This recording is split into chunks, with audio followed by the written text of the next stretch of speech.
Good morning बच्चों। आज हम वर्कशीट 35 और राष्ट्रीय आंदोलन के संगठन के आगे का हिस्सा पढ़ेंगे, जिसमें भारत छोड़ो और उसके बाद कैबिनेट मिशन के बारे में बताया गया है।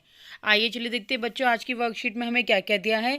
आज की वर्कशीट में हमें भारत छोड़ो और उसके बाद की कहानी को बताते हुए किस प्रकार हम आज़ादी और विभाजन की ओर बढ़े और कैबिनेट मिशन के बारे में बताते हुए प्रश्नोत्तर पर चर्चा करनी है।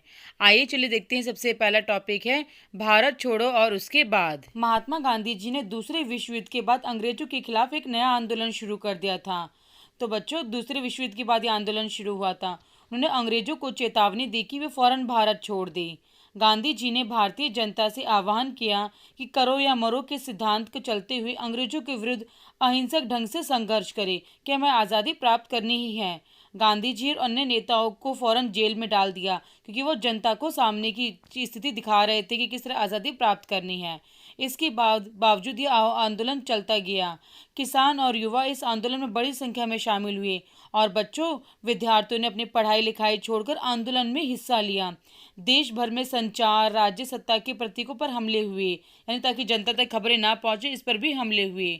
बहुत सारे इलाकों में लोगों ने अपनी सरकार बना ली। इन सब से निपटने के लिए अंग्रेजों ने बब्बर यानी कि बहुत ही हिंसक रास्ता अपनाया, परंतु आखिरकार इस विद्रोह ने ब्रिटिश राज को घुटने टेकने पर मजबूर कर दिया। तो बच्चों, इस प्रकार भारत छोड़ो आंदोलन जो है बहुत जोर शोर से आगे बढ़ा और अंग्रेजों को घुटने टेकने पे मजबूर कर दिया।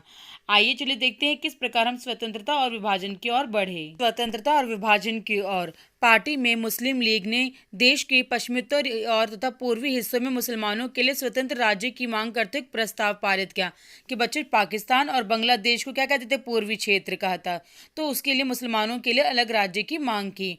उन्हें ये डर लगा कि यहाँ मुसलमान अल्पसंख्यक यानी कि मुसलमानों की संख्या क्या है, भारत में कम है और किसी भी लोकतांत्रिक संरचना में हमेशा उन्हें गौण भूमिका यानी दूसरा स्थान मिलेगा।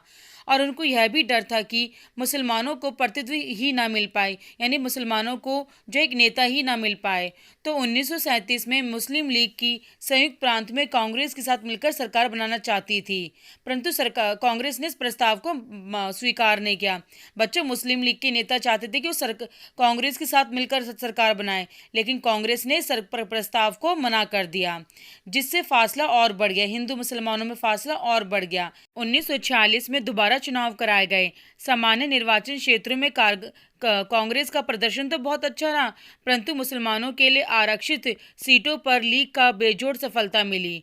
लीग पाकिस्तान की मांग पर चलती रही। तो बच्चों, इसमें जो है कांग्रेस और मुस्लिम लीग की स्थापना जो हुई थी, उसमें मुस्लिम लीग को ही जीत मिली, परंतु मुस्लिम लीग की क्या मांग थी कि पाकिस्तान उनके लिए अलग से मुस्लिम राज्य यानी मुस्लिम देश के रूप में शामिल हो जाए। आइए चलिए देखते हैं कैबिनेट मिशन। मार्च 1947 में ब्रिटेन के मंत्रिमंडल ने इन मांगों के औचित्य को समझने और स्वतंत्र भारत के राजनीतिक भविष्य को तय करने के लिए एक 3 सदस्यीय परिसंघ भारत भेजा, यानी 3 लोगों की कमेटी कहाँ भेजी, भारत भेजी। कहाँ से आई बच्चों, ब्रिटेन से। इस परिसंघ ने सुझाव दिया कि भारत अविभाजित रहे, यानी भारत का बंटवारा ना हो, उसे मुस्लिम बहुल क्षेत्रों को कुछ स्वायत्तता देते हुए एक ढीले ढाले संघ के रूप में संगठित किया जाए। तो बच्चों, वो दल चाहता था कि मुसलमान हिंदू जो है सब भारत देश में रहे और उनके लिए एक राज्य की स्थापना की जाए। कांग्रेस और मुस्लिम लीग दोनों ही इस प्रस्ताव के कुछ प्रावधानों पर सहमत नहीं थे। अब देश का विभाजन जरूरी हो गया था बच्चों।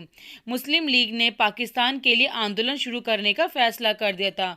तो बच्चों, मुस्लिम लीग ने किसके लिए आंदोलन शुरू करा, पाकिस्तान पाने के लिए आंदोलन किया कि पाकिस्तान को जो है मुसलमानों की देश के रूप में स्वीकार किया जाए। तो मुस्लिम लीग ने 16 अगस्त 1946 को प्रत्यक्ष कार्यवाही दिवस के रूप में मनाने का आह्वान किया।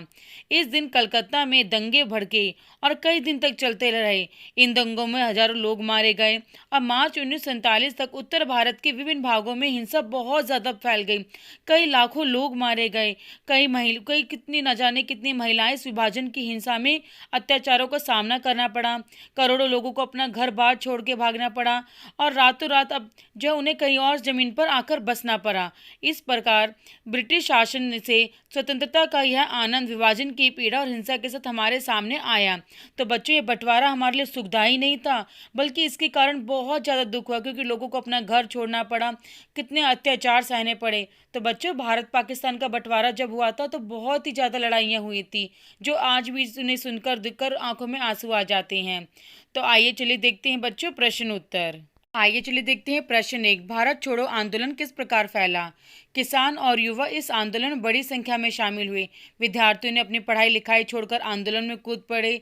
इस प्रकार सभी की आंदोलन में भागीदारी के कारण ये आंदोलन फैलता चला गया। आइए चलिए देखते हैं अगला प्रश्न 2, मुस्लिम लीग ने मुसलमानों के लिए एक स्वतंत्र राज्य की मांग क्यों की। क्योंकि बच्चों, मुसलमानों को उस समय डर लग रहा था कि मुसलमानों की संख्या कम है और किसी भी लोकतांत्रिक संरचना में उन्हें हमेशा गौण भूमिका निभानी पड़ेगी, इसलिए उन्होंने अलग मुस्लिम लीग की मांग की। आइए चलिए देखते हैं प्रश्न 3, कैबिनेट मिशन का गठन क्यों किया गया, इसका प्रस्ताव क्या थे। तो बच्चों, मार्च 1947 में ब्रिटेन की मंत्रिमंडल ने मांगों के औचित्य को समझाने और स्वतंत्र भारत के राजनीतिक भविष्य को तय करने के लिए 3 सदस्यीय परिसंघ भारत भेजा और उसने सुझाव दिया कि भारत अविभाजित रहे, भारत का बंटवारा ना हो, लेकिन फिर भी मुस्लिम बहुल क्षेत्रों को कुछ स्वायत्तता देते हुए ढीले ढाले संघ के रूप में संगठित किया जाए, लेकिन ऐसा बाद में हुआ नहीं था। आइए चलिए देखते हैं बच्चों अगला प्रश्न 4, कांग्रेस और मुस्लिम लीग दोनों ने कैबिनेट मिशन के प्रस्ताव को क्यों ठुकरा दिया। क्योंकि बच्चों, उन्हें लगा कि भारत का विभाजन तय है और उन्हें पाकिस्तान मिलना ही चाहिए, इसलिए उन्होंने पाकिस्तान की मांग के लिए इस मिशन के प्रस्ताव को ठुकरा दिया। बच्चों, इस वीडियो के माध्यम से आपको भारत पाकिस्तान के बंटवारे को समझाया गया है। अगर आपको हमारी वीडियो पसंद आए, समझ आए, तो इसे लाइक और सब्सक्राइब जरूर करिए। Thank you.